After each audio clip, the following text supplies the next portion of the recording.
So this is, in the next half an hour or so, is going to be your chance to fire away all the questions that you've been saving up. But when I was asked to moderate this kind of combined discussion panel, I was also asked to think about bringing together some of the themes that I heard when I was listening to these papers. And I think you've already noticed that they actually intersect quite well and are dealing with some of the same issues. I'd like to just highlight a few of those. So I think what I'll do is I will simply pour out in a stream some of the thoughts and questions that I had for all of you. And maybe that will get the conversation going. We don't have to answer them in any particular order.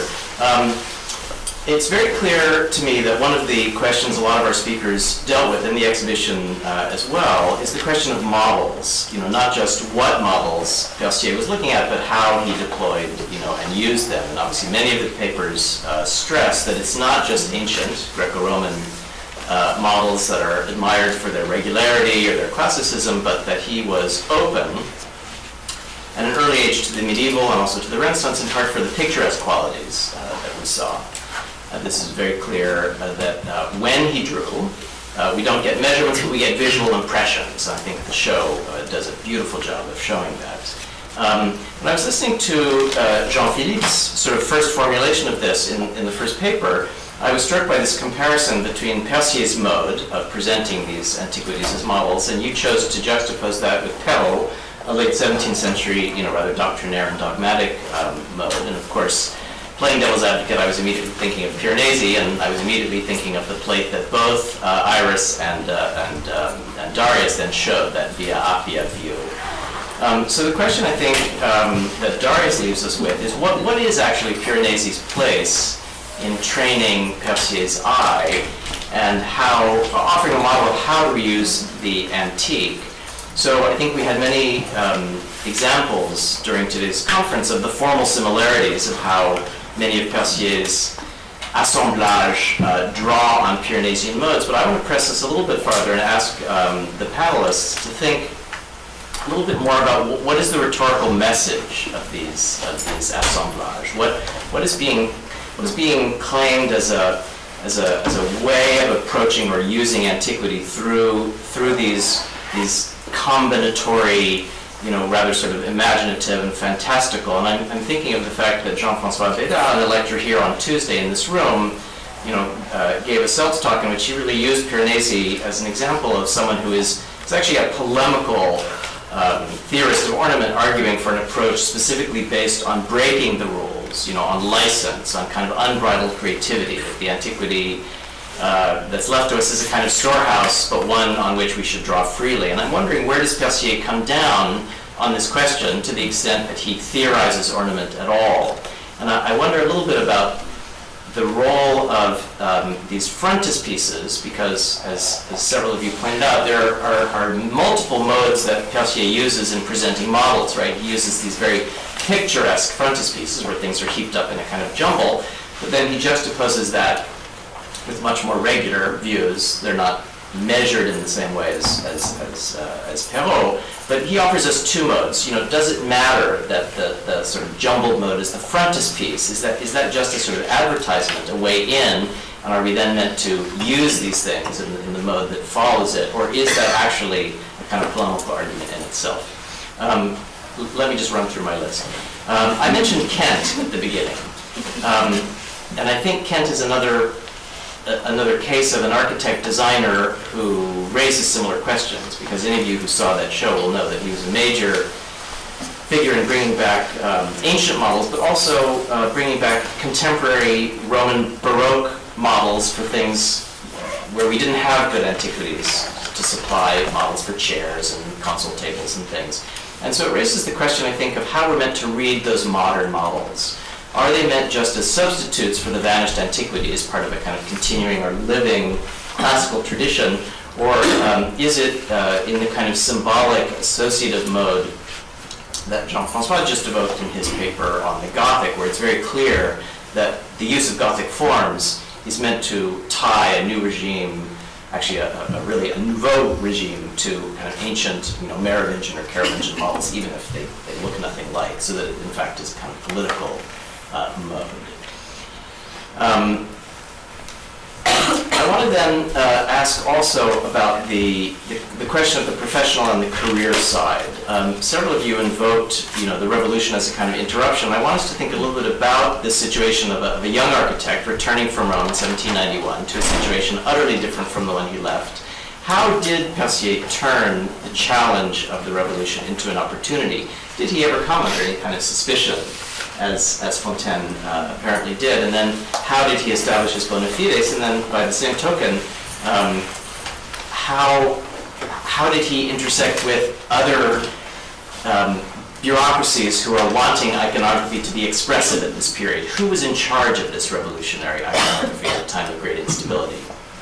And then finally, how did he navigate the post-Napoleonic period? He lived until the 1830s. How did he survive that latest transition? And then finally, one overarching question, I think, about the whole exhibition, which we talked a little bit about this morning, but I think it's worth returning to. In a sense, this exhibition, by isolating Percier from the sort of formula Percier and Fontaine, is designed in a way that Jean-Philippe, I think, articulated very well to kind of give us the chance to find a discrete artistic personality in something that has always been a sort of brand, Percier and Fontaine. What is Percier's part in this? I think the exhibition is very successful at doing that, and this conference as well. I think then we need to step back and ask, what does that knowledge of this individual artistic personality put back into an understanding of their collaboration, which remains extremely important because that brand is well established at this point. Those are some of the questions that came to my mind. I don't know what we want to do next. If any of you want to take up that mantle and respond to me or each other, or whether we want to throw it right open to questions from you. What's the vote?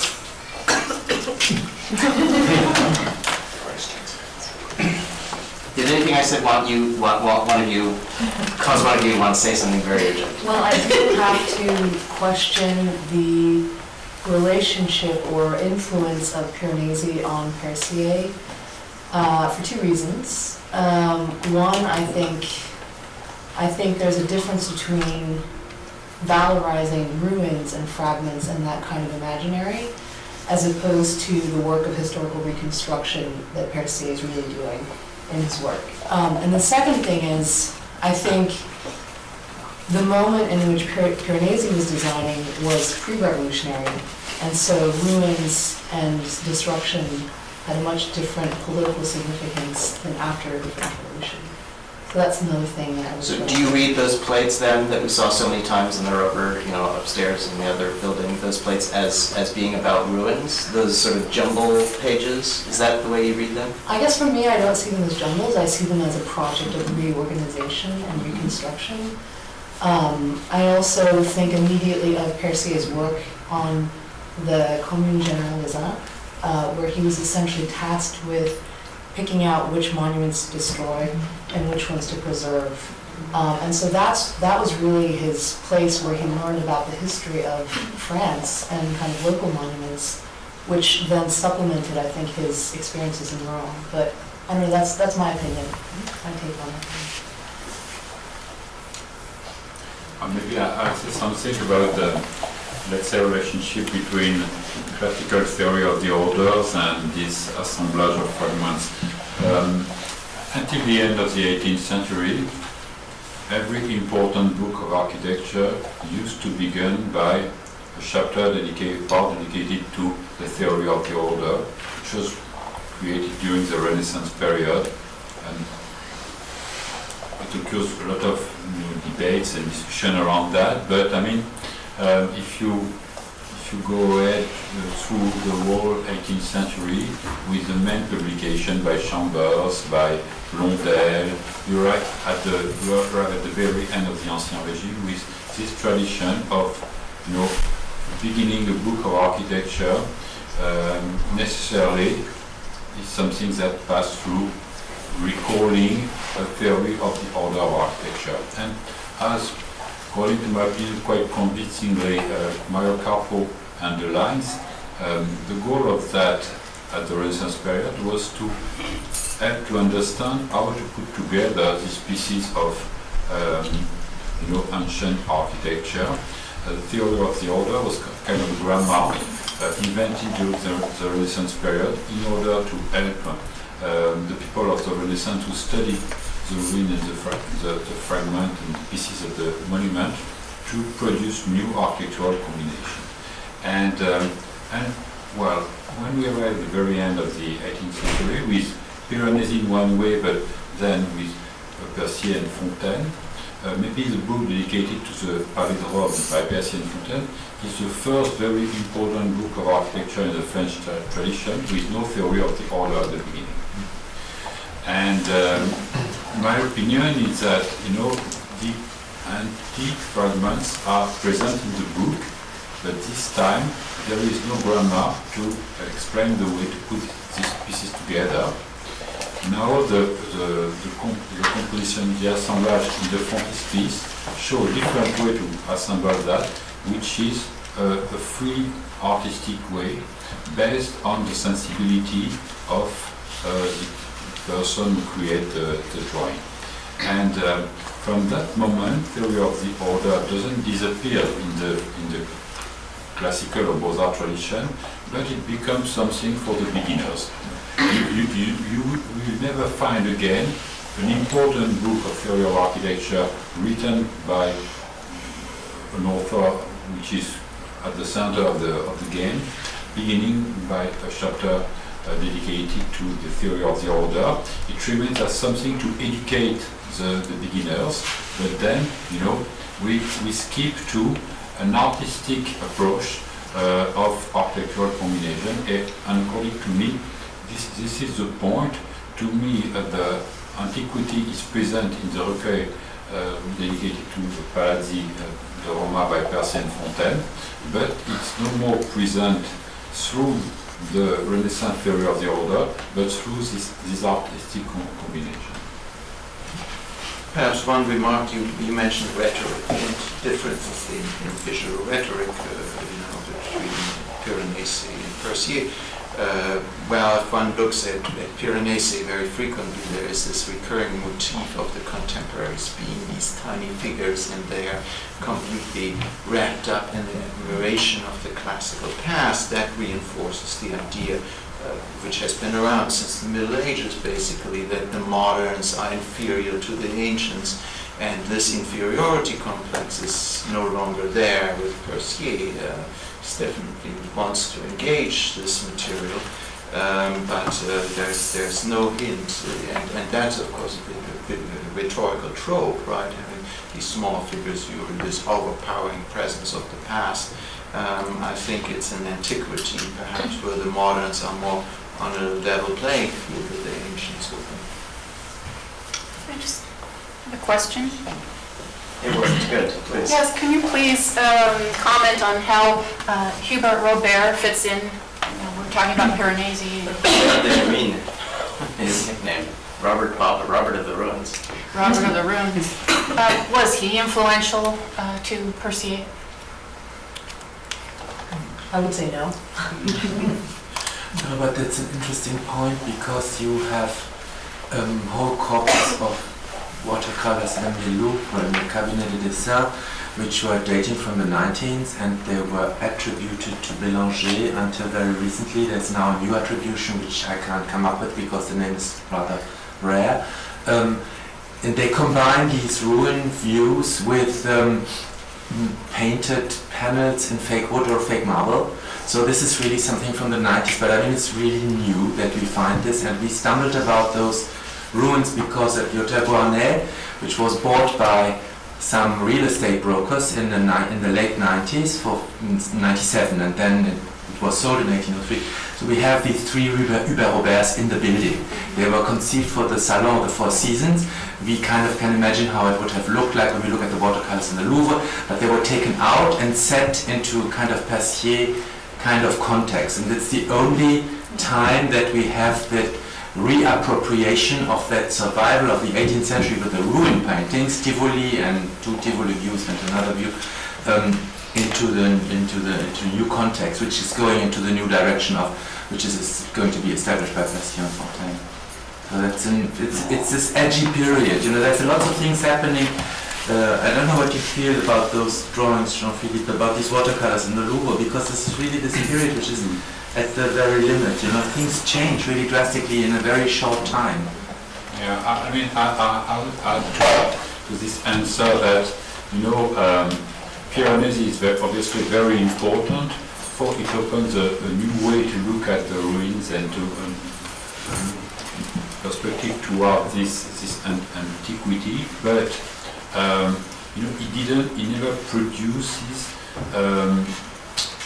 such a precise, let's say, such a precise proposition for new architecture. And according to me, the very important difference is that when Piranesi produces his composition, his combination of fragments, he is looking more at the overall effect, picturesque effect. And well, this leads to the tradition of the painter of ruins like Ulrich Leben. But Percier is every time very careful to taking this tradition, this heritage of Piranesi, produce drawings with very precise and elegantly designed fragments. So for me the big difference is that Percier doesn't stop at the overall impression produced by the drawing. He wants every single pieces in his drawing to be a lesson of architecture, because he is thinking every time not only at the drawing as an image, as a painting, but also he's thinking at the drawing as a lesson of architecture that will enter a process of creating new buildings. Well, perhaps one last remark about Ulrich Leben. He was also in a lot of trouble during the Revolution. He was in prison. Yes. So because of that, you know, he was kind of, you know, his production was limited, to say the least. And so perhaps, you know, this situation probably even more severe than La Fontaine's, but you know, so in any case, given the return of Percier in 1791, so there's a little bit of an écart. Well, I think it's very different to make ruins in Ancien Regime for Louis, as opposed to seeing the Bastille demolished with your own eyes. So, and then be put in prison after. So they don't seem. I mean, Hubert Robert certainly came to my mind in some way, but in general, I would say that. Sorry to totally interrupt, but like I would agree with Ms. Moon's comments that they just don't seem. It seems more to me like a reordering and a trying to make sense of what's going on and what's being, you know, destroyed before you, and how to make sense of that, and a sort of like the way that I OCD clean my apartment when, you know, things go haywire, and that they don't seem to have the same, like, to be infused with the same sentiment, you know, as Hubert Robert's works have. I don't know if that's probably. Wasn't that really part of... Let's just go in order. I just wanted to respond because I feel like the one thing that kind of has been hinted at in a lot of talk that hasn't come out that clearly is the fact that the whole output of Percier and Percier Fontaine and everything that's produced in the early 19th century in France is a response to two moments of crises in the world and the arts, and one of them is obviously the French Revolution, in the sense that for the first time it really hit home that things can be lost and things can be destroyed, and that's why we have to do whatever we can to record everything as clearly as we can, and that's why this whole school of very, very precise printmaking comes up, and also the need to produce prints in a very clear and fast way. That actually it's probably the reason why photography was invented about 30 years or 30, 40 years afterwards, because the French really started to think everything can be lost. And you see that reflected in a lot of treatises, in a lot of portfolios dating from 1800 to about 1840.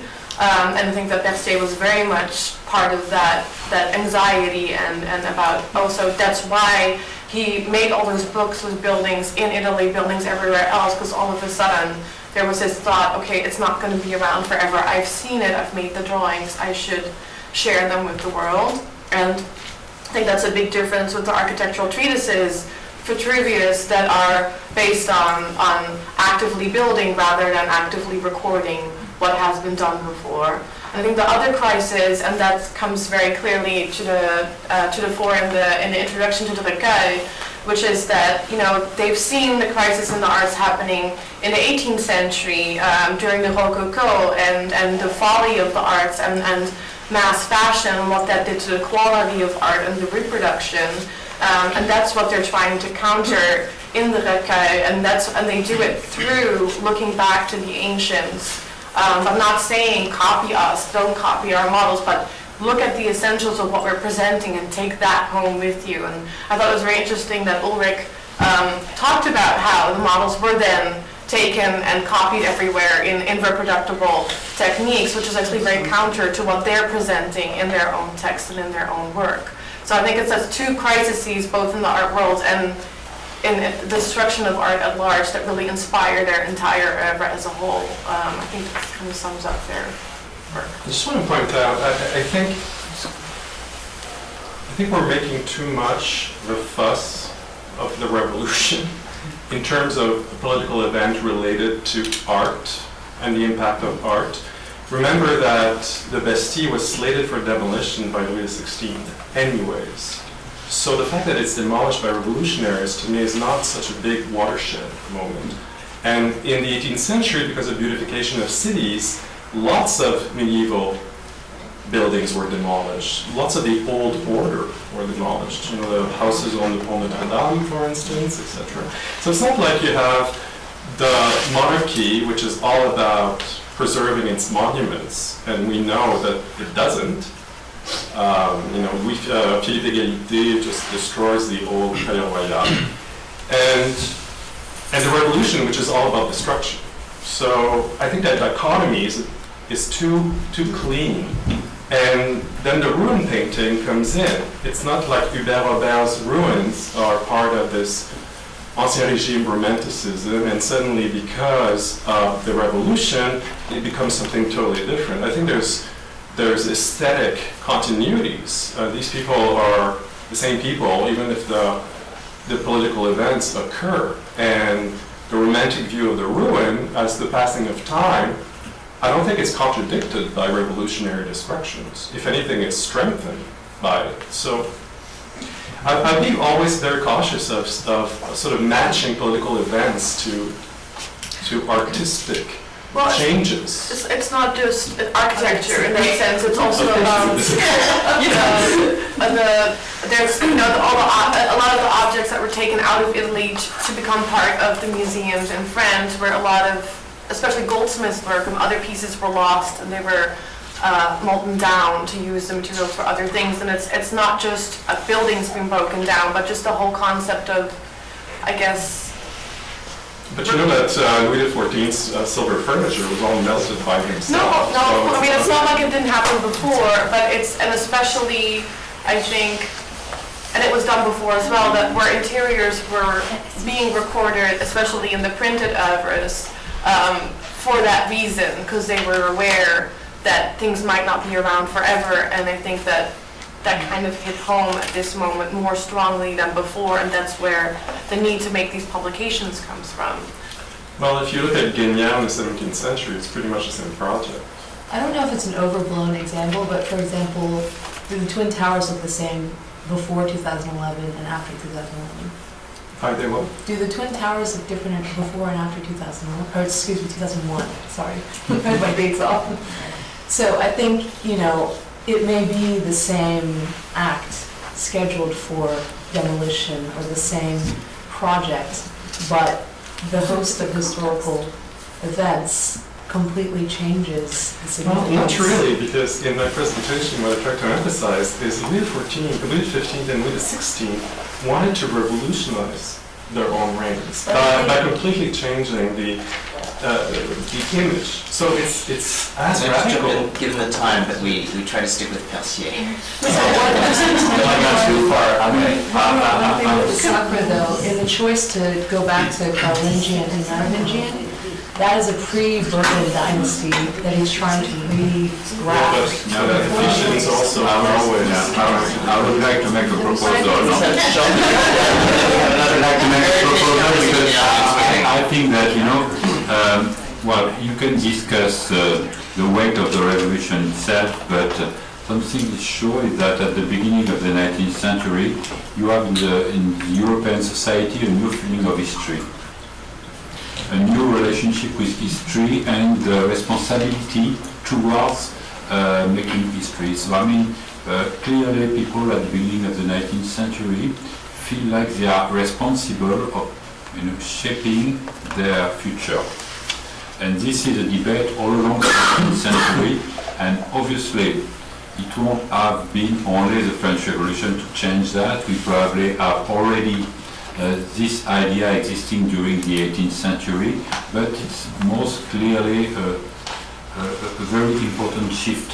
At the beginning of the 19th century, during the 19th century, you can read that, for example, in the book dedicated by Percier and Fontaine to the Résidence de Souverain, because they are really talking as a traumatism about the fact that after the execution of the king, now, in a way, the men are responsible for their own future, while during the monarchy of Ancien Régime, there was some kind of, droit divin running the history of the nation, and I think that this is a huge change, and as you know, it will have a good importance in the discussion about the style that should be the architectural style of the 19th century, because instead of producing in a way more naive, the form of the new reign, the people of the 19th century will ask themselves about this responsibility and the necessity to invent their future and the architectural expression of their future. So I'm sure there is maybe not, a quick change right in 1789, but most probably there is a shift to this new feeling of history. It began obviously before, but Having promised the audience a chance to ask all their questions, let's start with you. And everyone else, just raise your hand in order, and I'll try to pick those that I see. Say that there was a history of France going to Rome or Italy to draw the ruins. That was a precedence that before the revolution, that there was a long history of them going there, and then they would bring it back. So this, going to the Academy of Rome was an established passage for young architects in France. And Percier, perhaps, that he was a young man who was very fixated about details, because he's had this training for all these years, and that was part of the training. You go and you draw it, you draw it, you draw it, you draw it, until you get it correct, right? So he goes to Rome, and the part of the history, too, at the school is that they would go out every day, and that would be what they would do. They would go into the city of Rome, and they would draw all these ruins, jumbled as they were, as they see them. And so maybe the detail that he brings to those drawings is partly him as an artist who is just focused on great detail.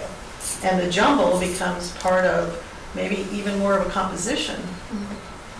That's what I saw. That's how it was represented when I went there. And that was part of his training in Rome.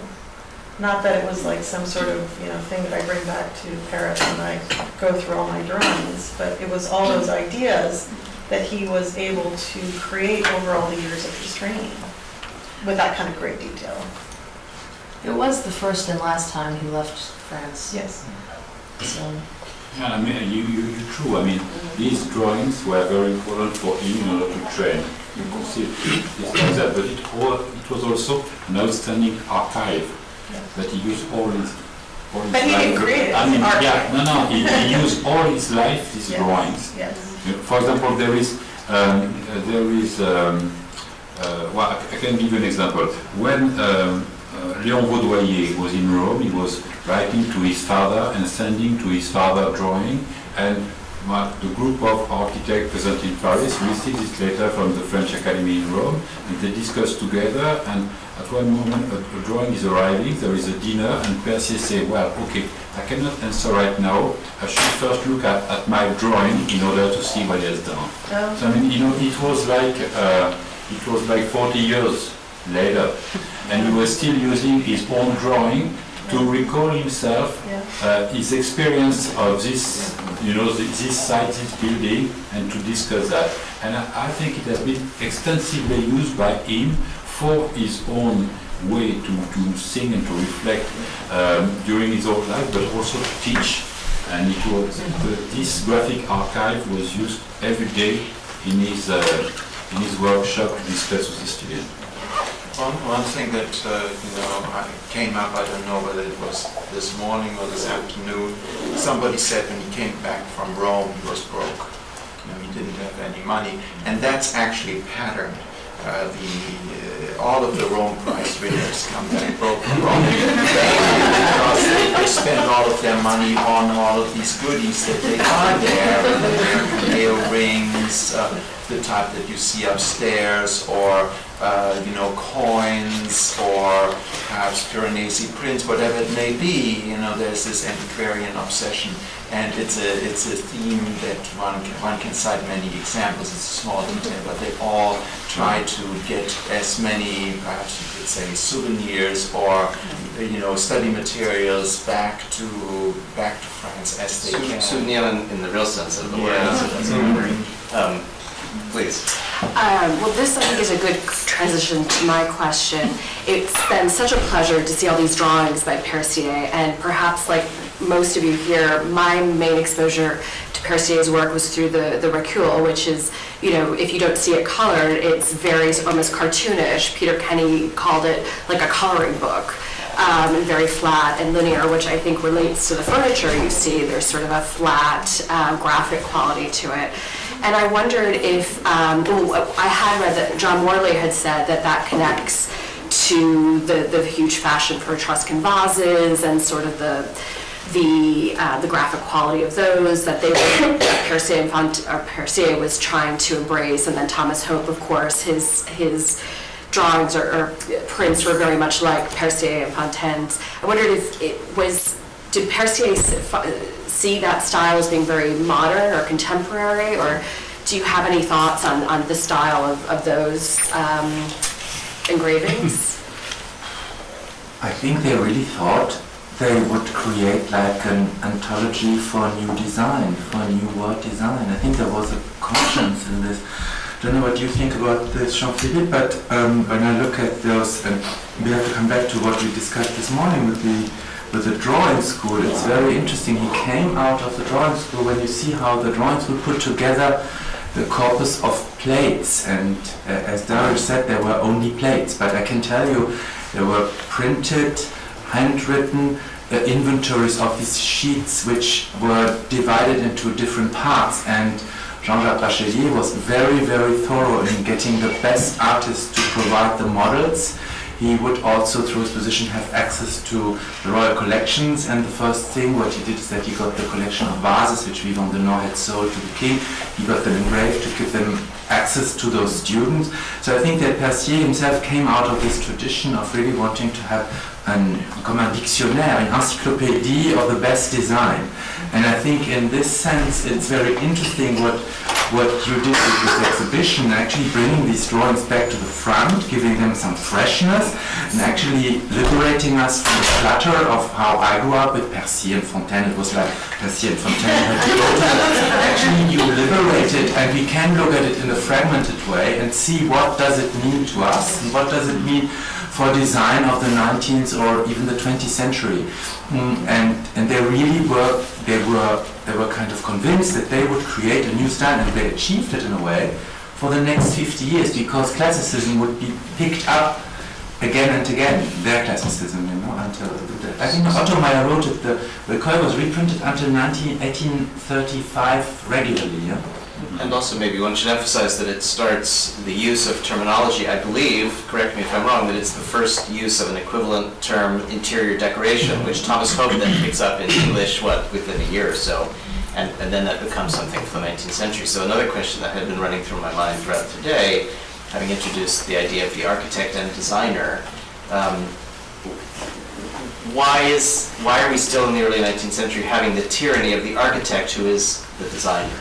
And at what point does that finally break and design becomes something that is not dependent on an active architectural practice? And do they have a role in this in any way? Through the invention of this new category called interior design, which they invent even though they're coming from a position of architectural training. I think Yeah. to a certain degree it's a rhetorical device. I mean, the control of the architect, for example, in the Casa del Labrador for the Platinum Cabinet, even though they claim authorial rights over that project, much of it was actually initiated by Michel Léonard Fontaine, who was essentially a bronze worker.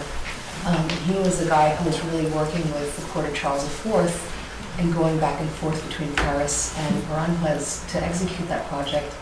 And if you look in the Résidence de Souverain, they actually mention, not in name, but they say, this was a disastrous project. There was some random dude that Charles IV brought along and placed in charge of this project. So I think part of it is a kind of response to already losing control of interior decoration and the kind of changes in labor affected during the Revolution.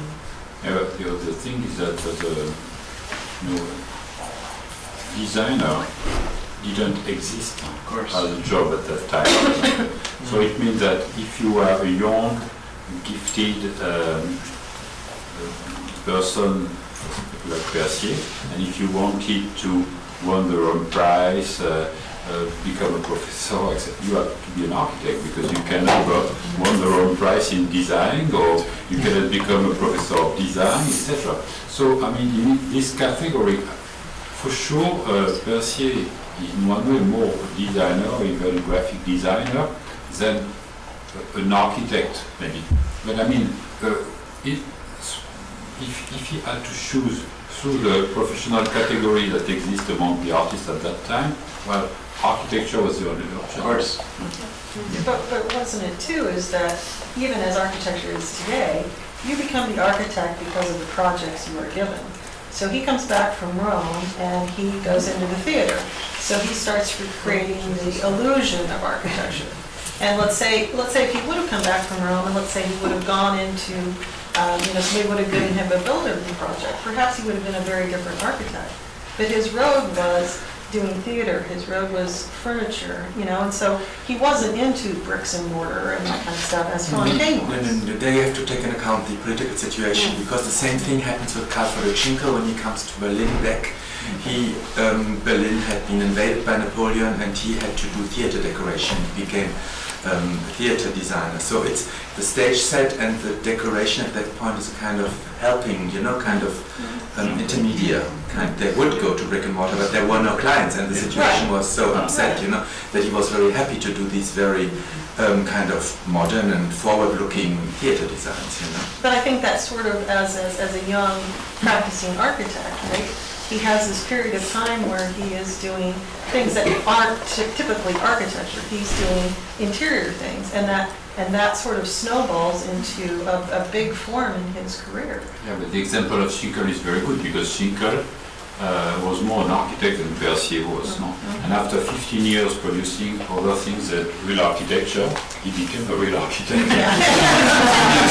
He never succeeded in designing a very nice piece of furniture, neither. Yeah. I mean, you can see what he's done as a furniture designer. It's not wonderful, while in the field of architecture it's really good. So, I mean, well, there are differences also in the... Now, what we can say is that if the École des Beaux-Arts would have been organized in a different way, so not putting together architecture, painting and sculpture, but putting together architecture, design, and cabinet maker like in other countries, probably the development of the teaching and by Percier would have been very different. We have about 5 minutes for other comments and questions for individual speakers. Claude. I thought, am I wrong? I thought the Platinum Cabinet was manufactured in France and assembled in, Yeah. yeah. Oh, I thought Professor Moon had said that it was. It was commissioned, so Michel Léonard Citel shows up in Aranjuez, I think in 1790, at the end of 1799, gets the commission for the piece, takes it back to Paris where he outsources it to Percier essentially. And then from there, it's assembled, shown, I think, in public, and then disassembled, taken back to Aranjuez, and then reassembled inside the Casa del Labrador without Percier ever having seen the site. But he did see the room when it was manufactured in Paris and assembled. And there's tradition for that. I mean, Meissonier's cabinet of Gibbons is the same, Yeah. so it's... Meissonier is the same way. Yeah. Actually, there was you bought a ticket, sort of an exhibition ticket to go see Meissonier. It's the same thing. You have to remember that those paneled rooms are like furniture. Right? And if you sell your house, you can actually bring the paneling with you. Sure. Take it out. Stick it up. Yeah. Please. Yeah, can you please describe the interior of Notre Dame, Percier's designs for the interior for the coronation? As you showed us the. Yeah, I wish I could have done that because I think it makes the whole thing much more complicated. What's interesting is that basically there's a big throne that is erected on a staircase, and the throne is topped by sort of a Cyrillian motif of columns with drapery. So there's a kind of a limit to the neo-Gothic in terms of an association, and that will change later under the Restoration. The design of this is almost exactly like Louis XVI, literally. So both rulers, I think, and both systems understand that for the power of the ruler, you sort of need a Corinthian arch. You don't want to have some kind of troubadour pointed things. So this is kind of, and that's what I'm trying to say, and I think that, Jean-Philippe put it very well, this historical consciousness then comes in and says, well, if it's going to be neo-Gothic, it has to be neo-Gothic down to the tablespoon. And that's not the way that those symbols are being used. I think they are fragmented, and they are very strategic. The front needs to be Gothic, and they say it because it needs to be coordinated with the cathedral. And obviously you choose a cathedral for coronation because French kings are crowned in the cathedral. And then the inside is more fluid. And with the 18th coronation also looks very similar. So Restoration, Napoleon, and monarchic forms tend to kind of blur together. Except it wasn't at Reims, it was at Notre Dame. Yeah, he couldn't do Reims because he felt that Paris was really the center of his power, but he wanted to do his coronation at Aachen to really connect to Charlemagne. Or Lyon, because Lyon was considered, in his mind, the real capital of his empire. So there was a whole project for a palace in Lyon. So, yes, Reims in a way is not touchable, but at the same time, the Saint Denis thing is fascinating, that he would actually not select an entirely new venue, but which was done later on because the Antiquity came into place, but that he would actually start restoring or repairing Saint Denis and then go through this elaborate process to actually try to make his tomb akin to really Merovingian Carolingians, while also Capetians. He can't really avoid Capetians as well. So.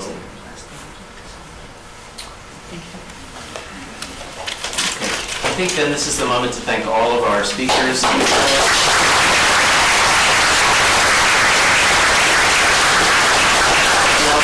me in a separate round of thanks for Jean-Philippe Garric for curating this splendid exhibition and making this research.